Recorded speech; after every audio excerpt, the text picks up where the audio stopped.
everyone. Welcome back to another episode of Real Conversations about Aging Parents. This is your host, Rebecca Tapia.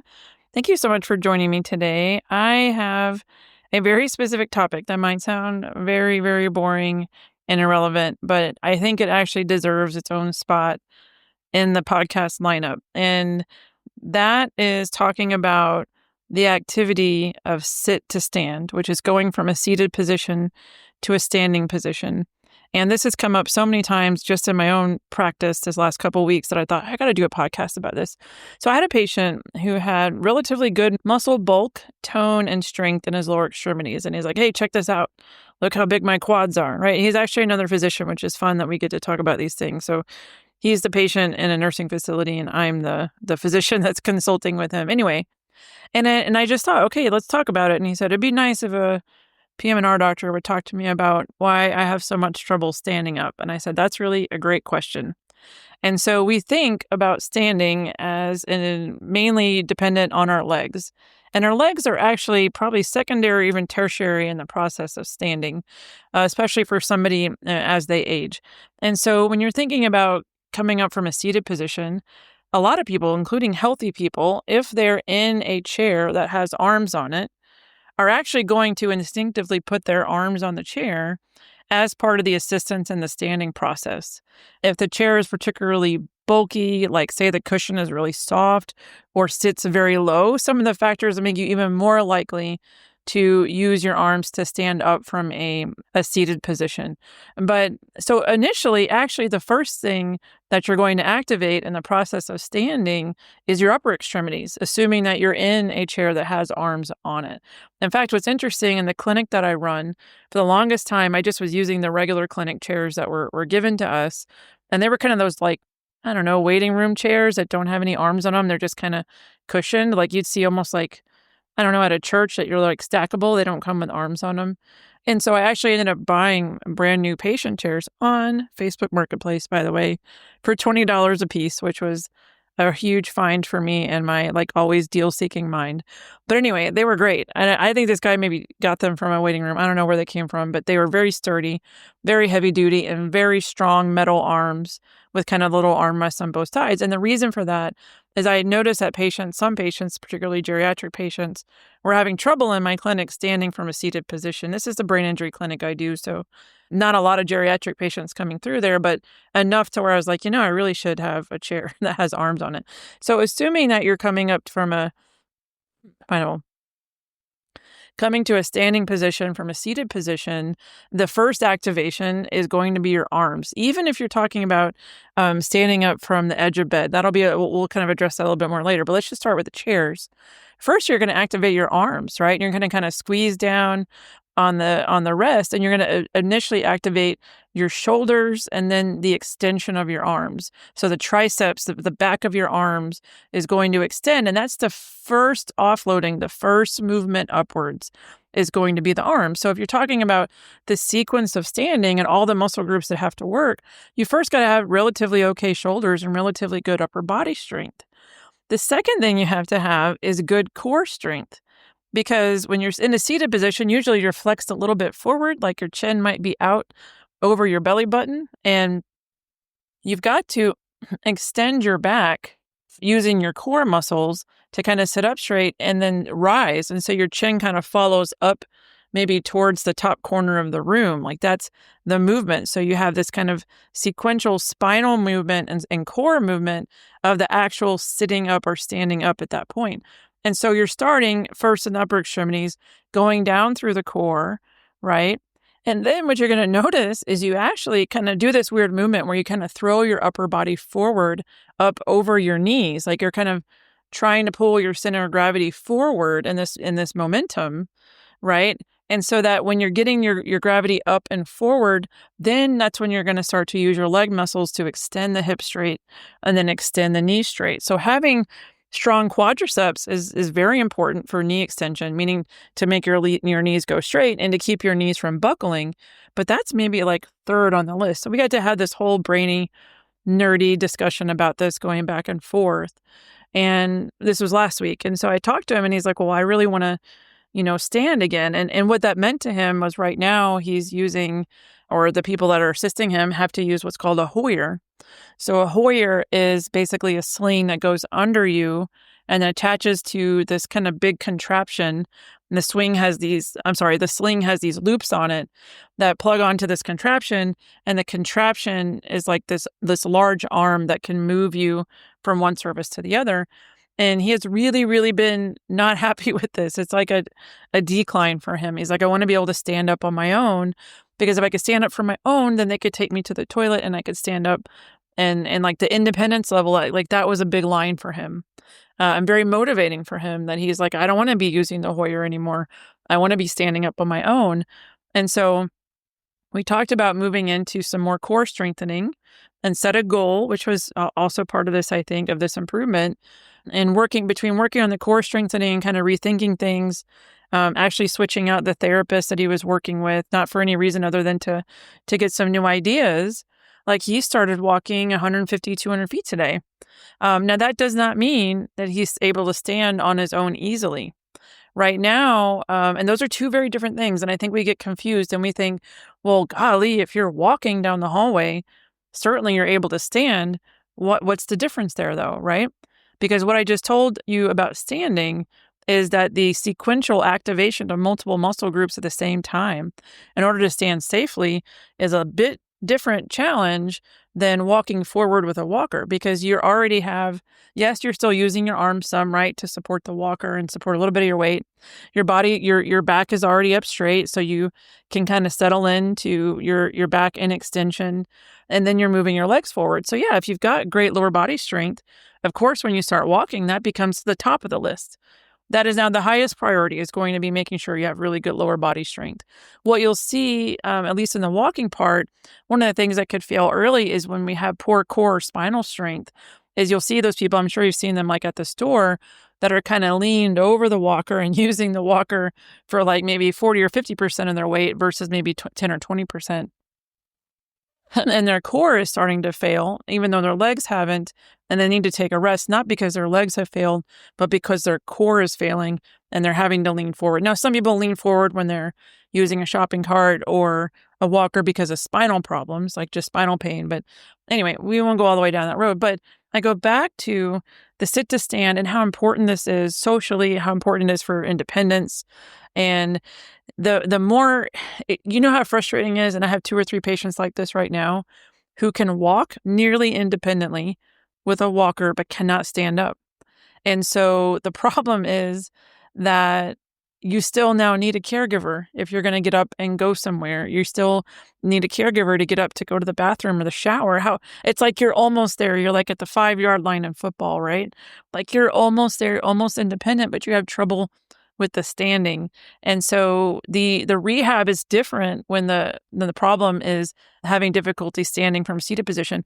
Also, standing from a seated position is a important fall risk, right? I have so many patients that stand from the seated position and end up falling for a lot of different reasons. Probably the main reason that we see is that they're in a wheelchair and they don't lock the brakes in the wheelchair. And I wish there was some automation, there probably is, that would like alert you, like when you drive off in your car and you don't have your seatbelt on and all these alarms come on. Like in a wheelchair, especially if you're a little bit older, maybe some cognitive impairment or just a little disinhibited or impulsive, and you think, oh my God, I really got to go to the bathroom, sudden onset, and I got to get out of here. Then what happens is they start that sequence, right? They put their arms on the sides of the wheelchair, but as they're starting to stand up and put their arms on the wheelchair, what do you think happens?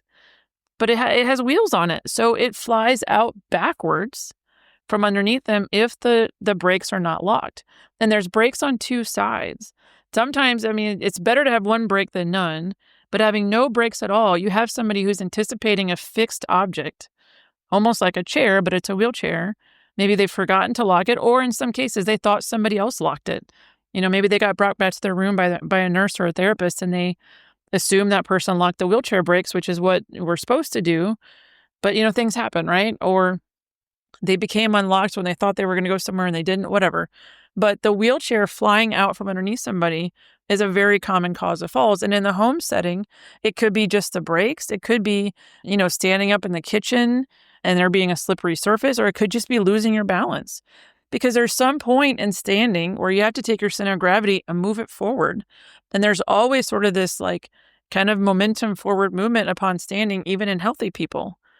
Right. And so when you think about it, that momentum's going forward. If you have trouble stopping it, or you have trouble controlling, it going to the left or the right, or maybe one side of your body is weaker, like it's fraught with, difficulty. But the reason I'm talking about this is understanding sit to stand as separate than ambulation or walking, and sit to stand as a, no pun intended, standalone predictor of independence. And so think about it if it's like, I want to go to a restaurant. Well, I need to be able to sit down and be with my friends and talk to people. Maybe I don't want to have to ask my other friends, especially if they're also elderly, to help me stand up from the chair. And so maybe I just decline the invite to go to dinner or to lunch because I really don't want to be asking for that assistance. Or what if we get to the restaurant and I'm okay there, but I have to go to the restroom, and maybe the restroom has a hand, like a grab bar, and maybe that grab bar is enough for me to get up. But sometimes you go in those restrooms, the grab bar is only on one side. And so if you're really weak or deconditioned, or you have some difficulty with standing, you're really going to need grab bars on two sides. And there are not a lot of restaurants that are built with grab bars on two sides, because they're built to be able to pull a wheelchair up and transfer somebody onto the commode. And that's, not going to get a hand bar on the other side. So the way we did it in my grandmother's bathroom was, on one side, she basically had like the sink, and then the other side, there was a bar. So we had two solid objects that would help you stand up. There are also things that you can put over the toilet that will have, bars on the side as well, but you're not going to take that with you, to a restaurant. And so there can be some social implications, some safety implications as far as falling. And then again, just overall your ability to determine where you are in space. All right. So I'm sitting in my bed and I want to go make dinner. Okay. Well, I've got to get up out of this bed and go put something in the microwave, which would be me because I don't really cook. But like whatever that is, you're kind of stuck there. So you're stuck at point A or point B until somebody can assist you in getting up. Some of the workarounds that people use, they will use these recliners that you can find, these power recliners that kind of help people stand. And they kind of they start as like a 90-degree unit and then kind of stand up and help people. That can be useful in some situations. We bought one of those for Nana, and she never used it a day in her life. And my story about that is she just was not comfortable, could not cognitively work it, was the other thing. It came with like this remote that must have had 7 or 8 different buttons on it, and she just couldn't acclimate to it. And I swear to God, we had that for 6 or 7 years. Haha, no pun intended, for 6 or 7. I'm glad my kids aren't listening. And my aunt texted me and she said, look at what I'm going to buy Nana for Christmas. I'm going to get her a power standing recliner. I was like, she actually has one. You can come over and try to get her to use it. And it's funny because Nana even told me, she's like, I'm so excited. I'm going to get a standing recliner for Christmas. I'm like, you have one. So I showed her how to use it all over again. Didn't work. Not going to happen. So anyway, standing up from a bed is a bit harder. You can imagine that the challenge is a couple different reasons. One, the bed is not as solid as most chairs, especially if they're kind of squishy foam top beds, that kind of thing. So they just don't offer that same support. The other hazard is if you have a bed on wheels that doesn't go up against a solid object like a wall. So Nana had a hospital bed, but if she pushed on it, all it would do is push up against a wall. But if you're in a room where somebody needs a hospital bed that's on casters or wheels or something, like same principle here, if they're not locked in. And I will tell you, in my experience with her bed, the locks falter after like 2 or 3 years. They get dirty, they get weak. Like the locks are like only suggestions of locks on the wheels and very easily, disengaged. But anyway, so there's that concern. And a lot of times in a bed situation, you really can't have grab bars nearby. It doesn't really make sense. The closest you're going to get to that is that the bed is a hospital bed and it has side rails. And those rails have to be installed properly so that they could support the weight of somebody standing. The other important thing is the height of the bed. And I know we've mentioned this a couple of different times, but making sure that the height of the bed is, when their feet are flat on the floor, that if you look at the angle of their knees, that it's at least 90 degrees. Because if they're kind of sitting down in the bed and their knees are up like by their belly button, that's going to be even harder to overcome, even for healthy people. I mean, you can have somebody sit on a chair that's like 18 inches off the ground, and it's hard. It can be hard to get up and coordinate that. And so knowing the height of the bed, now if you have two different aging parents sleeping in the same bed and one's 5 feet tall and one's 6 feet tall, you're going to have to modify this and maybe make some sort of platform or step down for the shorter person so they could still enjoy the advantage of having their knees at least at 90 degrees, if not even just a smidge more, to help maintain that healthy sit to stand and getting up. So if you're working on this and you're trying to get somebody to preserve their sit to stand, I think that's a valuable goal, especially if they're already ambulating, because how frustrating, again, would it be that you can ambulate, but you can't go from sit to stand? And there's no room to, like, nobody's done anything wrong. I've had patients be like, I don't understand. And families need a lot of education. Like, well, it doesn't seem like it's fair that she can walk, but she can't stand up. I'm like, oh, two very different things, not necessarily, in the same topic. And so a physical therapist can be good at this. There's lots of things that you can do, but I always say the best form of therapy is functional therapy, literally doing sit to stands. Like, you can go do gym stuff and like exercises and bikes and, sit ups and stuff or whatever. But the most functional movement, in order to preserve any movement, the best thing to do is that exact movement. And so if somebody was on some sort of a program of preserving their sit to stand off of the surfaces in their home, whether that's a chair or a bed or a wheelchair, then I would be doing that twice a day, morning and evening. And even if I was very able-bodied, but wanting to make sure that this was something that I kept in my repertoire of movements, then that's what I would do. I remember I had an attending many, many years ago, and we always walked from the first floor to the sixth floor. And it was like, oh my God, I was so tired. There's so much going on. And we're rounding at like 5 a.m. Why are we walking from the first floor to the sixth floor? And he was like, this is how I preserve my steps. In my head, if I never stop walking from the first floor to the sixth floor, there just isn't a day that I stop doing that. Then I could be a very old man and end up being able to go up flights of stairs. And I'm like, I don't know if I need to be part of your exercise program. But anyway, and so and that's kind of the mentality of it. And so if there's anything you want to preserve, and of course, preserving ambulation is important, but that sit to stand, both from a safety and a functional and independence perspective, I think is really, really important. Other things that can help with that, some people take the brakes of a wheelchair and put really bright tennis balls on them or other bright objects to kind of make a reminder. I've seen people put signs on the wheelchair about that. I think it's worth cycling through appropriate seating in someone's home. Maybe they're really stingy and they don't like to buy new chairs, but you realize that it's unsafe, or the chair is getting rickety, or the way that their body is built is not for that chair. I mean, with Christmas coming up, maybe it's like, hey, I'm going to get you some new chairs in the living room. Can we pick them out together? Especially chairs with good sturdy arms, not those flimsy arms that can like flip the chair over when you're trying to stand up. Another thing to think about is like the ninja sit to stand, which is getting out of a seated position in a vehicle and getting to a standing position. The formal term for these is called car transfers. And my small story about car transfers is that from 2009, 2010 to 2022, I drove a Ford Expedition. And that sat very high off the ground, just naturally. That's just one of those vehicles that is really high up. There's actually a running board that would come out, and you'd use that to go step to sit to get in, and then sit partial step to stand to get out. And so anytime we ended up transporting Nana in that vehicle, she had this, I guess they call it like the oh shit bar where you have to grab it. And if you were really scared, but this was to actually help her get in. And so we always had her kind of put one leg up on the running board and then grab the handle and then kind of slide in.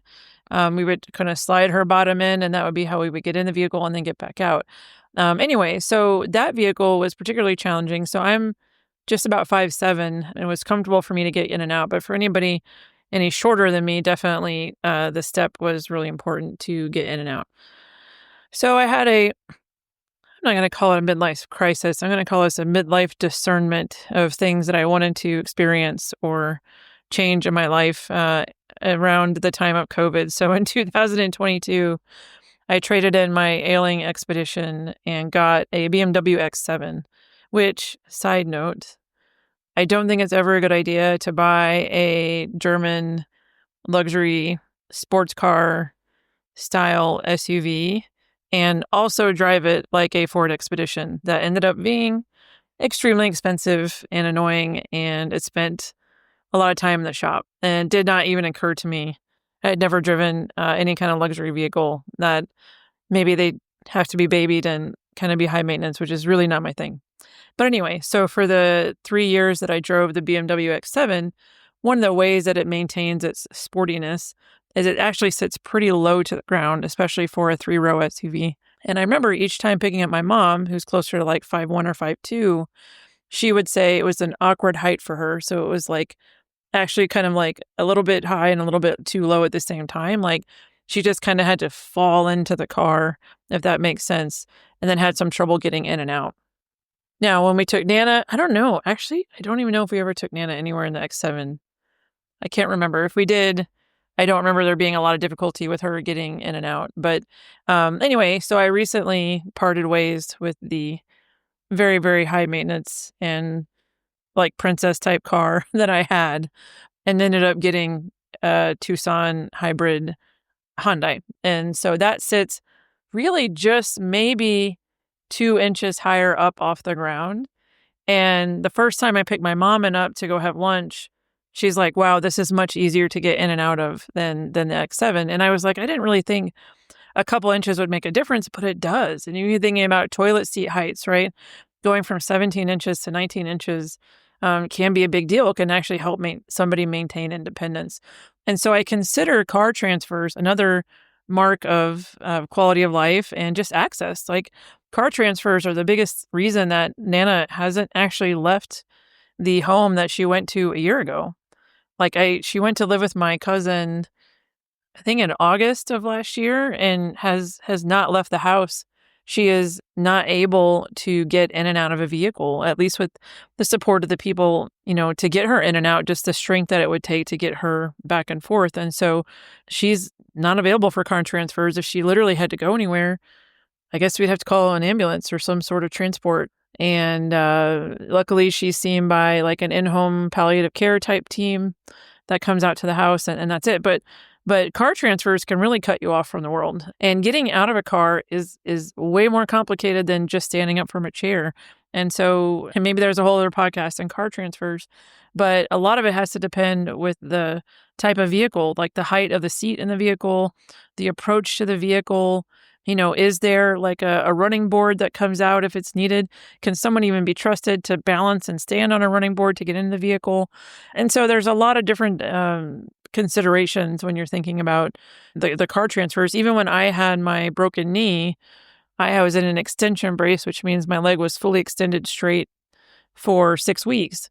And so when I was driving and I tried to get out of the vehicle, I had to park somewhere where I could push the door all the way open, right? So I couldn't just like park in the nearest parking space. It was like I had to be able to fully extend the door, push my seat all the way back, and then kind of slowly move my left leg out to the side to step out of the vehicle, and then pull myself up with my upper body to kind of straighten and then pivot and then, go on with my day. And so it really helped me appreciate that car transfers can be very complicated. There are falls with car transfers. There's a couple of times where some family member insisted they were safe to take their loved one to lunch, and they work with our therapist and they're safe, but then they fall during a car transfer at the restaurant because it can be unpredictable. People can lose their balance. It's scary for people that don't have good control of their body because they're really are just kind of falling into the seat oftentimes and then being yanked or pulled out of the seat. That's kind of the crude way to say it. Like the car transfers are a big deal. And so just in thinking of functional independence, if somebody is having some challenges or driving around, say there's one parent that has a lot of mobility issues and one that's pretty mobile, and they're purchasing a car, one really big thing to look at is the mechanics of getting in and out of that car. How adjustable is it? In the BMW, I think in the Tucson as well, there's a setting, depending on how the seats are powered, that the seat itself can go up and down. The BMW had an air suspension that was extremely expensive to fix, which is how I ended up parting with the X7. But that suspension allowed you to actually raise and lower the vehicle by 2 or 3 inches. In fact, now I remember this. Yes, when Nana did get in, that is the single time in all of my years of using the BMW that I actually used the air suspension to raise and lower the vehicle. So there's a lot of considerations with that as well. One of the last things I'll say here, just in summary, because I was talking to my daughter about this because she heard me record the first part of the podcast and she was asking me more about the spine and why the spine is important. And she was sitting down at the table doing her homework. And I said, okay, we'll stand up, but don't change the position of your spine. Like, she's like, well, I was thinking about more of the legs. I'm like, all right, just stand up with your legs, but don't extend your spine. And she was like, I don't think that's possible because when you're seated, it's like a 90-90, which means you have a 90-degree knee usually in a normal chair and 90 degrees at the hip. So your spine makes a 90-degree angle with your femur. Now, if you stand up and you don't move your spine at all, you could extend at the knee, right? Your knees can go straight, but you'd be hunched over. You'd literally be bent over 90 degrees at the waist because that's how you sit. And so that particular extension, that's why you have to start an extension and get your hips extended before your knees are going to lock in extension. And so if you're wondering about how much spine or core is needed to stand, I would just challenge you to keep the same angle at the hip and then try to stand up. It does not look pretty. The other thing I would say, one of the most important parts of sit to stand is the standing and then working towards standing tolerance. You will see the more that we're seated in that 90-90 position, whether it's because of working from, an office or just because that person is sitting in the wheelchair all day, you'll start to see a reduced range of motion in the knees and the hips. This means that the hamstrings on the back of the leg are going to get very tight because they're not extended that much, right? And you're going to have your ankles and your knees get tight. Well, and so when you do try to stand, you're very stiff in the lower body because if you're in that position for a long time, there can be some shortening and tightening of the tendons or what we call the soft tissues in those joint areas and make it harder. So every time that person is standing, they're helping keep those joints limber to encourage ambulation. One of the hardest things that I see is that somebody who has been sitting so long for all these different reasons and not standing actually has the coordination and strength to stand. They can have all of that firing at the same time, but they've lost the range of motion in their hips and their knees. So they stand up and they look like they're about to kneel. And what happens is when you don't have that good range of motion in your hips and knees and those joints, is it's really hard to stand that long because you're basically in a buckling position. You're like halfway through a fall.